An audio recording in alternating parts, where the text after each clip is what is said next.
Hello दोस्तों, चलिए तो शुरू करते हैं आज विक्रमादित्य की एक और बहादुरी की कहानी के साथ। प्राचीन काल में उज्जयिनी पर राजा विक्रमादित्य का शासन था। राज्य के एक सुदूर गांव में एक विशाल और खूंखार अजगर ने आतंक मचा दिया। विक्रमादित्य ने इस चुनौती को स्वीकार कर अपनी प्रजा की रक्षा के लिए एक बार फिर से अपने साहस का परिचय दिया। राज्य के दक्षिणी हिस्से के एक घने जंगल से सटे गांव में अचानक एक विशाल अजगर का प्रकोप शुरू हो गया।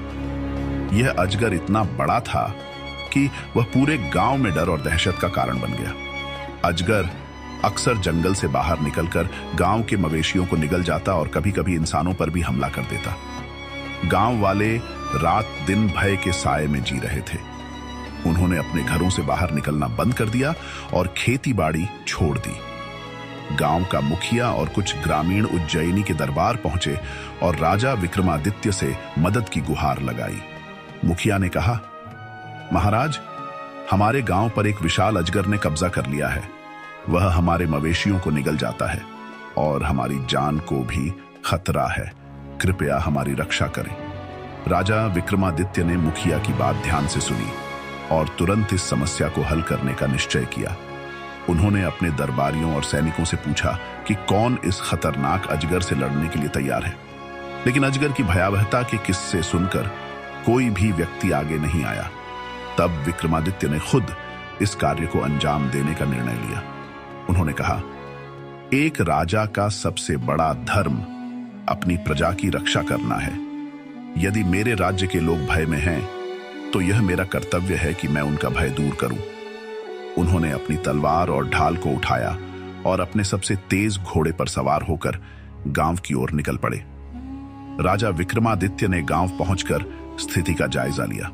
गांव के लोग उनसे मिले और उन्हें बताया कि अजगर जंगल के पास स्थित एक बड़ी गुफा में रहता है। वह रात के समय गांव में आता है और हमला करता है। विक्रमादित्य ने ग्रामीणों को सांत्वना दी और कहा, डरो मत, मैं इस समस्या का अंत करूंगा। ये अजगर अब तुम्हारा कुछ नहीं बिगाड़ पाएगा। अगले दिन विक्रमादित्य ने अकेले ही जंगल में जाने का निर्णय लिया। उन्होंने अपनी तलवार और ढाल के साथ गुफा की ओर प्रस्थान किया। जंगल बहुत घना और डरावना था। वहां की खामोशी और अजीब आवाजें माहौल को और भी भयावह बना रही थी। जैसे ही वह गुफा के पास पहुंचे, उन्होंने देखा कि वहां चारों ओर हड्डियां बिखरी हुई थीं। गुफा से एक डरावनी फुफकार की आवाज आ रही थी। यह स्पष्ट था कि अजगर अंदर ही है। जैसे ही राजा गुफा के अंदर गए, उन्होंने देखा कि एक विशाल अजगर उनकी ओर देख रहा है।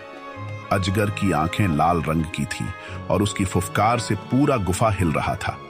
अजगर ने राजा को देखते ही हमला करने की कोशिश की। उसने अपनी पूंछ से गुफा की जमीन पर जोरदार प्रहार किया। विक्रमादित्य ने तुरंत अपनी ढाल उठाई और अजगर के हमले को रोका। अजगर ने अपना विशाल मुंह खोला और विक्रमादित्य को निगलने की कोशिश की, लेकिन राजा ने अपनी तलवार से तेज वार किया, जिससे अजगर के शरीर पर गहरी चोट लगी। अजगर ने अपनी पूंछ से राजा पर हमला किया, लेकिन विक्रमादित्य ने तेजी से पीछे हटकर खुद को बचा लिया। उन्होंने अपनी तलवार से अजगर की पूंछ पर वार किया, जिससे वह घायल हो गया। अजगर ने जोर से फुफकार कर विक्रमादित्य पर झपट्टा मारा, लेकिन राजा ने अपनी तलवार से उसकी गर्दन पर प्रहार किया। यह वार इतना तेज था कि अजगर गुस्से और दर्द से तड़पने लगा। राजा ने अपनी सूझबूझ और बहादुरी से आखिरकार अजगर की गर्दन पर जोरदार वार किया, जिससे उसका अंत हो गया। विशाल अजगर जमीन पर गिर पड़ा और उसके प्राण निकल गए। विक्रमादित्य ने अजगर को मारकर गांव वालों को उसकी गुफा तक बुलाया। जब गांव वालों ने देखा कि वह भयानक अजगर मर चुका है, तो उनकी खुशी का ठिकाना नहीं रहा। ग्रामीणों ने राजा विक्रमादित्य का धन्यवाद किया और उनका जयकारा लगाया। उन्होंने कहा, महाराज, आपने हमारी जान बचाई।